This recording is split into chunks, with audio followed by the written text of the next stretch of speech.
Tout cela pour nous rappeler à l'ordre, pour que l'on remonte le niveau de vigilance par rapport à toutes ces maladies dangereuses également qui sont aux portes de la Côte d'Ivoire. Donc nous avons un rôle, bien évidemment.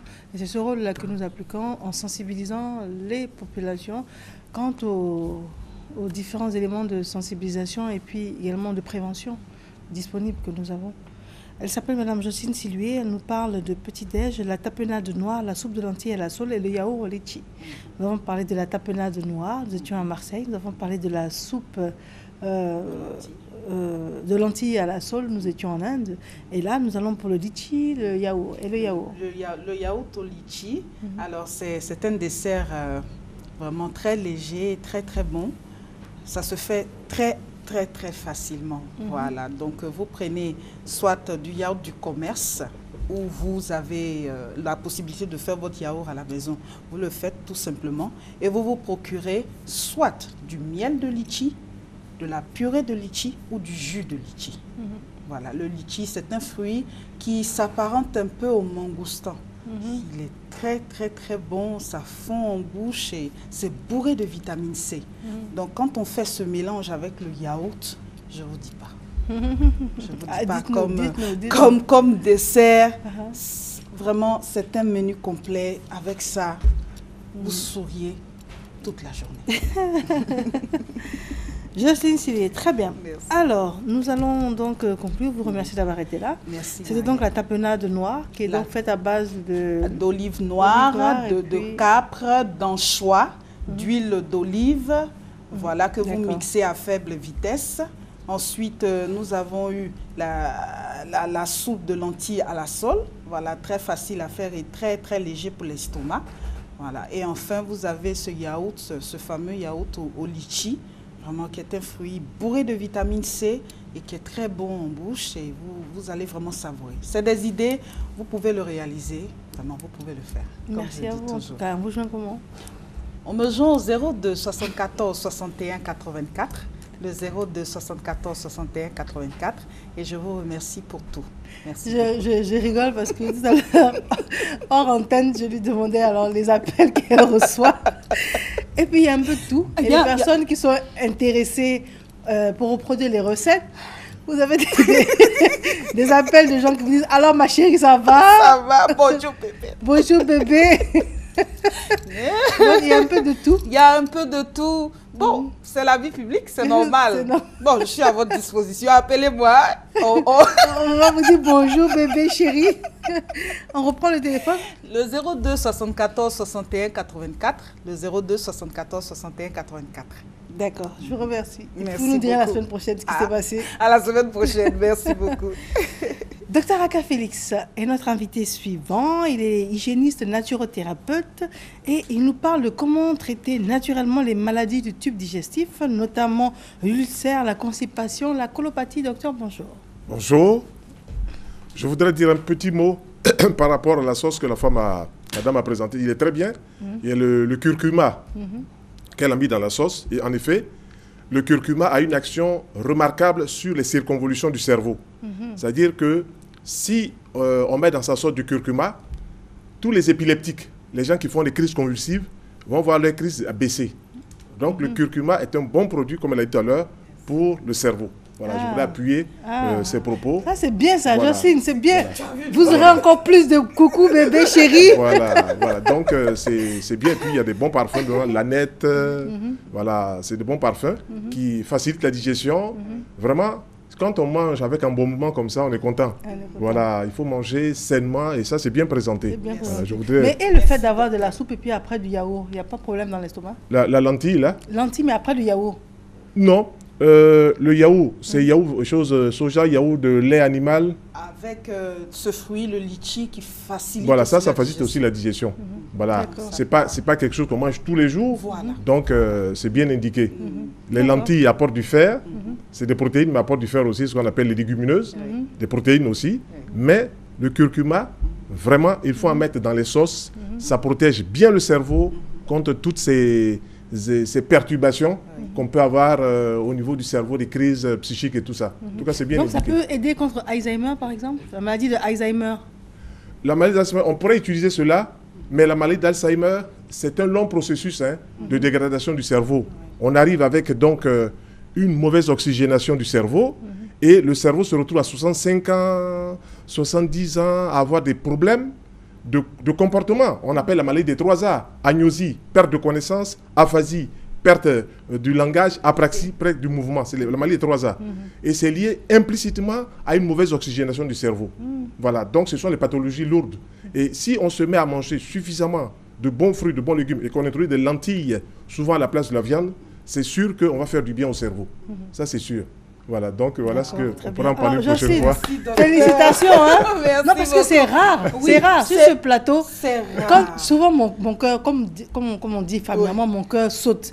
Quand le docteur Aka est là, et puis on a un invité ici pour le petit-déj, je dis, qu'est-ce qu'il va nous dire? Oui, parce que souvent il nous explique que c'est joli, hein, c'est bon, mais malheureusement pour l'organisme, c'est pas l'idéal. Donc là où tu étais couché aujourd'hui, retourne là-bas. Voilà. Merci. Docteur, merci beaucoup. Il faut allier gastronomie et puis santé. Hein, voilà. Quand on présente les plats, il ne faut pas qu'on fasse un amalgame, mais qu'on fasse des choses assez bien agencées. Je pense que c'est assez bien agencé. Merci. Voilà, donc surtout le poisson, les anchois, avec les oméga 3, ont une bonne action sur le cœur et tout ça. Voilà, donc je pense que... Ah là, je aussi. Bon, là, je pars en paix. Merci beaucoup. Merci à vous. Voilà, donc Mariam, ce matin, je voudrais parler des constipations. Moi, je dis qu'il y a 2 formes de constipation. La première, c'est les selles absentes, les selles rares, les selles irrégulières, liées au mauvais fonctionnement du tube digestif. Très bien. Et puis, la deuxième constipation, c'est lié au psychisme. Par exemple, je me déplace ici, je vais jusqu'à Boaké, et tant que je suis à Boaké, pendant une semaine, je ne vais pas à la selle. Ce sont des constipations psychiques. C'est-à-dire que la personne ne veut pas laisser une partie d'elle à l'extérieur. Et dès qu'elle revient à Abidjan, ces selles reprennent normalement. Oui, c'est des personnes comme ça. Donc on arrive à commander avec le cerveau d'aller à la selle. Non, c'est des personnes qui sont très méticuleuses, qui sont très propres et tout ça. Elles ne vont pas faire les selles dans des endroits qu'elles ne connaissent pas. Voilà, donc ça c'est la constipation psychique. Et puis on a des constipations liées donc au stress, à l'alimentation désordonnée, aux excès de drogue qu'on prend et tout ça, qui vont perturber même le transit intestinal. Voilà, donc ce qu'il faut faire dans le premier cas, où on a des problèmes, disons, de transit, il faut boire suffisamment d'eau, un verre par exemple toutes les 3 heures ou toutes les 2 heures, et puis introduire beaucoup de cellulose, beaucoup de légumes cuits, qui ont une bonne action sur le péristaltisme intestinal. S'il n'y a pas de légumes, qu'il n'y a que des féculents, des hydrates de carbone foutu, riz à tchéké, tout ça, pas assez de légumes, chez certaines personnes, le transit devient long. Et les gens ne vont pas aller à la selle, par exemple, le matin, ils vont aller à la selle l'après-midi. Il y en a d'autres qui vont faire tous les 2 jours. J'ai vu même des personnes qui restaient 15 jours sans aller à la selle. Alors, Mariam, imaginez-vous, 15 jours de selle absente, pour 3 repas, ça fait quoi? 45 repas dans le tube digestif d'un petit animal qui s'appelle l'être humain. Et c'est là-dedans et ça ne sort pas. Et j'ai connu comme ça une personne qui avait eu 2 mois de constipation et ça ne faisait rien. C'est quand elle a commencé à sentir des petits troubles qu'elle est allée à l'hôpital. C'était trop tard. C'était une occlusion intestinale. C'est-à-dire, elle n'allait plus la selle depuis 2 mois. Et la chirurgie, hélas, mais bienfaisante, a fait une chirurgie pour lui enlever une partie du côlon descendant. Oh là là. Voilà, donc la personne ne fait plus ses selles par la partie anale. On lui a mis une poche dans laquelle elle fait ses selles. Voilà, c'est des cas vraiment, Mariam, c'est des cas vraiment extrêmes. Donc, ça veut dire qu'il faut s'inquiéter. Quand on ne va pas à la selle tous les jours, il faut s'inquiéter. Oui, on doit s'inquiéter. On doit veiller à la bonne régularité du transit intestinal, au moins 1 fois par jour, au moins. Voilà. Il ne faut pas prendre des produits comme la paraffine qui... Ou bien des laxatifs. Voilà, qui sont on laxatifs. A des feuilles. Les feuilles, oui. Ou bien de temps en temps, aussi, Mariam, de temps en temps, si on se focalise sur les laxatifs, même végétaux, après, ça ne fait plus rien. Ça ne fait plus rien parce qu'on se retrouve à stimuler, agresser le tube digestif, puis il ne répond plus. Il ne répond plus parce qu'il n'a plus les matières nécessaires pour travailler. Donc, il faut s'arranger pour glisser, même si ce n'est pas tous les jours, de temps en temps, tous les 2 jours, des fruits au petit déjeuner, à la place du petit déjeuner habituel, et puis glisser des légumes en tête de repas, à la place, des légumes crus, mais surtout des légumes cuits, pour faciliter le ballast. Voilà, il faut que ça bouge. Voilà. Si on a beaucoup de légumes cuits dans les sauces, on les écrase même qu'on les met dans les sauces, ça va nous arranger à 80%. Voilà. Et on va aller vraiment bien à la selle. Voilà. Je pensais qu'on devait favoriser tout ce qui était fibreux. Les fibres? Oui. Oui, c'est tout ce qui est légumes. Tout ce qui est légumes, cuits, Les fibres et puis beaucoup de céréales complètes. Voilà, le pain complet, le riz complet. Aujourd'hui, il y a du riz complet partout. Il y a du riz, comme on en a parlé ici. Le riz complet, les pâtes complètes. Il y en a aujourd'hui. Donc, quand on mange des aliments complets, on a beaucoup de fibres. Alors, le corps lui-même va utiliser ces fibres-là pour faire son travail progressif d'élimination, d'évacuation. Mais si on n'a pas de fibres et qu'on ne bouge pas beaucoup, on est inactif, on ne marche pas assez souvent, c'est sûr que... Voilà. Mais et l'huile de paraffine? L'huile de paraffine, ce n'est pas une huile végétale, c'est une huile fossile. C'est une huile fossile. Elle va nous aider à aller à la selle. Mais en même temps qu'elle nous aide à aller à la selle, elle empêche le sang de récupérer les éléments nécessaires qu'il y a dans l'alimentation. Voilà. Okay. Donc, on peut même développer certaines anémies par le fait qu'on prend beaucoup d'huile de paraffine parce que tout ce qui rentre dans le tube digestif ne profite pas au sang. Vous savez qu'on va digérer à partir des intestins, il va y avoir des villosités qui vont récupérer les éléments nécessaires, vitaux. Mais si l'huile de paraffine veut évacuer tout, donc à cette partie-là, il ne peut pas avoir des choses de succion, des éléments qui vont nourrir le corps. Mais et les poires rectales? Les poires à lavement? Oui. Oui, elles sont bonnes. Comme on appelle Mariam, c'est des périodes de transitoires. On peut faire un peu de poire à lavement une fois, 2 fois. Mais si on est tous les jours à faire de lavement, c'est sûr qu'on est constipé. Voilà, parce que les selles ne viennent pas d'elles-mêmes. Il faut toujours les susciter soit par la partie anale ou bien par la partie buccale. Mais si on prend des poires, et puis il y en a qui vont prendre des produits irritants, qui vont prendre du poivre, pour faire le lavement, c'est irritant. La partie anale est trop sensible. Voilà, vont prendre du piment. C'est dangereux, Mariam. Voilà, c'est très dangereux. Donc, il faut éviter cela vraiment on peut prendre de l'eau tiède avec de l'huile d'olive, de l'eau tiède avec de l'huile d'olive. Je voulais vous demander, parce que je sais que certaines personnes, le matin, dès qu'elles boivent quelque chose de chaud, chrono peut-être une demi-heure, ou même moins, elles vont à la selle. Bien sûr. C'est conseillé quelque chose de chaud. Quelque chose de chaud. On peut boire de l'eau tiède, on peut boire de l'eau qui va un peu sur le chaud, mais il faut glisser dedans. Toujours, il y a des bonnes plantes végétales qu'on a au marché, le tamarin. Vous connaissez le tamarin? Ce qu'on appelle le tamarin. C'est bon pour laxer, il y a du mucilage. Quand on prend cela 2 fois dans la journée, ça va nous permettre de bien laxer le tube digestif. Mais chaud. Hop, même comme on le boit, là, un peu comme le bissap. Là. Comme le bissap, on peut le prendre comme ça aussi. On fait tremper une boule comme ça de tamarin. Donc quoi, un demi-litre d'eau, on laisse macérer 2-3 heures de temps, on mélange, puis on en prend en dehors des repas.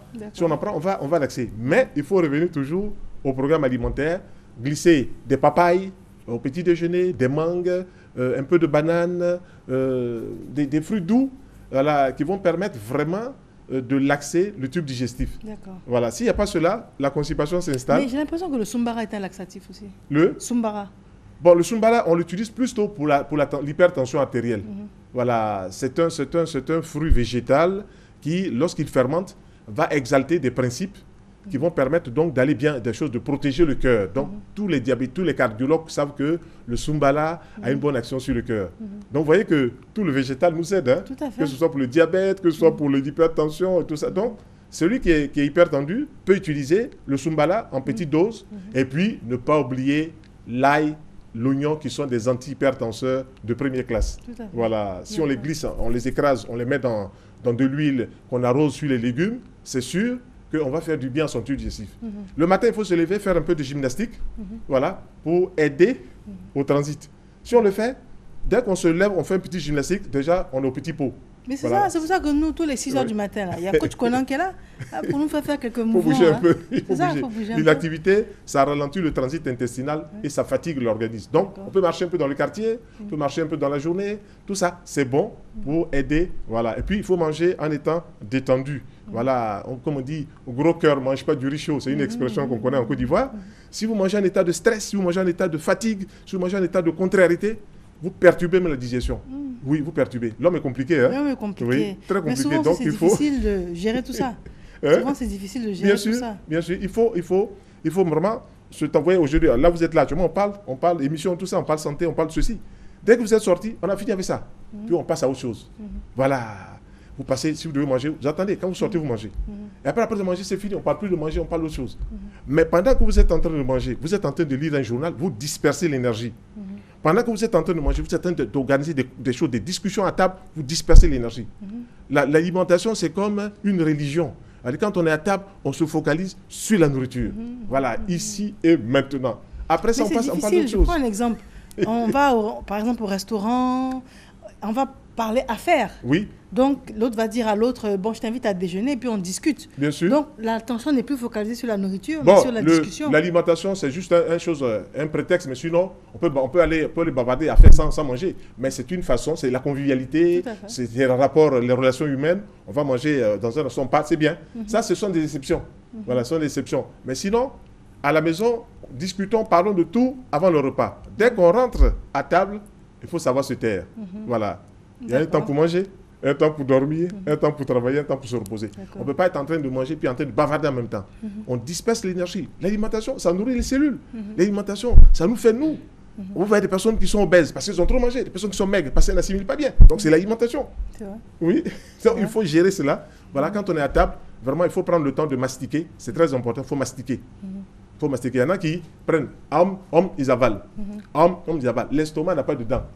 C'est vrai. Donc ça fatigue l'estomac de voilà. broyer et tout. Ils sont pressés. Après, ils ont du mal à digérer. Bien sûr, il faut prendre le temps de manger. Si on n'a pas le temps, on mange un fruit, un légume, ça se digère en 30-40 minutes, et puis on va dire. Mais quand on veut prendre le temps de manger, vraiment, il faut s'asseoir et puis apprécier. Voilà, tout à l'heure, la dame a présenté des repas qui se digèrent facilement. Le poisson, ça se digère facilement. Les lentilles, ça se digère facilement. Et puis, comme je disais, elle a mis un bon produit dans le curcuma qu'on trouve dans les grandes surfaces. C'est bon pour le cerveau. C'est pour ça qu'il disait que ça vient de l'Inde. Oui, mais les hindous utilisent des produits qui oxygènent le cerveau, qui oxygènent l'ensemble du corps. Surtout qu'eux, ils sont très forts dans tout ce qui est concentration et tout. Les hindous sont très forts dans la concentration. Bien sûr. Donc, ils ont trouvé également des moyens d'oxygéner le cerveau. Bien sûr. Qu'ils sollicitent très souvent. Bien sûr. Si on donne à un enfant, par exemple, le matin, dans son petit café, enfin, dans sa petite bouillie ou dans son petit lait, on met un peu de curcuma dedans, on va lui donner avec du miel l'occasion d'oxygéner le cerveau, d'ouvrir vraiment la mémoire. Voilà. Et puis, le cerveau ne sera pas fatigué. Vous savez, quand un enfant prend le matin, par exemple, un morceau de pain blanc avec du chocolat dedans, il va fatiguer son cerveau. Le chocolat, c'est bon.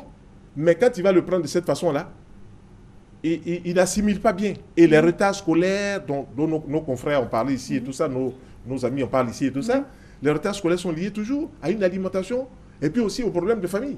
Mais d'abord, l'alimentation. Attendez, docteur, vous nous dites que le matin, avoir des enfants et puis leur donner du pain avec du beurre, par exemple, ou bien du pain avec de la pâte de chocolat là-dedans. Oui, ça, c'est dans le classique, mais ce n'est pas indiqué pour le cerveau.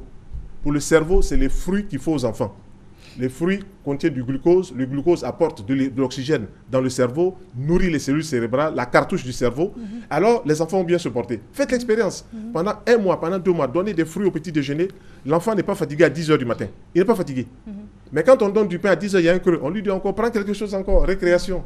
Voilà. Il reprend encore quelque chose. Et puis donc, vous verrez des enfants qui luttent pour avoir une mémoire, pour lutter, pour tenir. Voilà. Ils sont pressés que midi arrive. Mais ça m'interpelle parce que on est envahi de publicités qui font la promotion, l'apologie de certains produits biscuités, ou bien on voit des biscuits fourrés à la vanille, fourrés à ceci, fourrés à cela. Et puis on se dit, ah, mais c'est ce qu'il faut pour les enfants. On s'en va acheter beaucoup, mettre dans le sac. Et puis on rajoute par exemple du sirop de menthe. Bien sûr. Et tout. Donc tout ça, c'est tous ces biscuits, tout ça serait bon pour l'enfant qui va faire du sport. Qui va bouger. Mais s'il est assis, il est arrêté dans sa classe et tout ça, il ne bouge pas, c'est le cerveau. Or, ces aliments-là ne sont pas pour le cerveau. Donc, le riz n'est pas pour le cerveau. Les biscuits n'est pas pour le cerveau. Tous ces aliments farineux ne sont pas pour le cerveau. Les aliments pour le cerveau, c'est le miel, c'est les fruits, Mariam. Voilà, ce sont les aliments pour le cerveau. Miel, les fruits. Voilà, le miel, les fruits. Donnez-les une poignée, une banane par exemple, c'est bon pour le cerveau, il y a de bon glucose, des raisins secs, des dattes, il y en a plein actuellement, avec le carême qui est fini, il y a plein de dattes partout. Il faut en donner 2-3 dattes.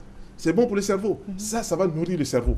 Le cerveau se délecte de trouver des sucres de cette qualité-là. Mais si on va donner des longs pains, ou bien des coco baka comme ça, ou bien des grosses bouillies comme ça, des grosses galettes comme ça, ben vous assommez l'enfant. Moi, j'appelle ça l'assommoir. Non, enfin, on pensait que c'était une manière qu'il soit rassasié. Oui, c'est bon, être rassasié, mais le cerveau ne fonctionne plus. On est rassasié, on est calé jusqu'à midi, mais le cerveau est diminué de 80% parce que toute l'énergie doit être focalisée sur la digestion. Voilà encore un autre problème. Oui, j'ai parlé avec des gens qui s'occupent des enfants, ils ont dit, ah oui, c'est vrai. J'ai dit, vous éduquez les enfants, mais il faut leur donner l'alimentation, le carburant du cerveau. Voilà, donner des fruits. On a vu des enfants agités, dès qu'ils ont commencé à manger des fruits, ils sont devenus plus doux. Voilà, ils sont devenus plus doux. Donc, essayons dans ce sens-là. D'accord, donc on favorise par exemple la pomme, la poire, le Oui. raisin, la banane, Mariam, la tous mangue. les fruits sont bons. Tous les fruits sont Tous les bons. sont bons. La papaye. La papaye, tous les fruits sont bons. On fait un cocktail de fruits, on donne ça à l'enfant. Mais voilà, la santé pour son cerveau. Voilà. Tout à l'heure, on a parlé de la maladie d'Alzheimer. Tous ceux qui rentrent dans les maladies d'Alzheimer, c'est des gens qui ne mangent pas assez de fruits, qui ne mangent pas assez de légumes et tout ça. Les gens ils ont... Donc en fait, c'est ce qui oxygène le cerveau. Bien sûr. Donc Alzheimer, c'est la somme du manque d'oxygénation sur une longue période. Toute la mauvaise hygiène de vie et d'alimentation surtout, qui amène les gens à cette maladie d'Alzheimer. Donc, les gens se retrouvent à avoir un cerveau qui n'est plus oxygéné. Donc, il y a ce qu'on appelle le ramollissement cérébral. Le cerveau commence à se ratatiner, comme un gâteau qui a gonflé puis qui dégonfle.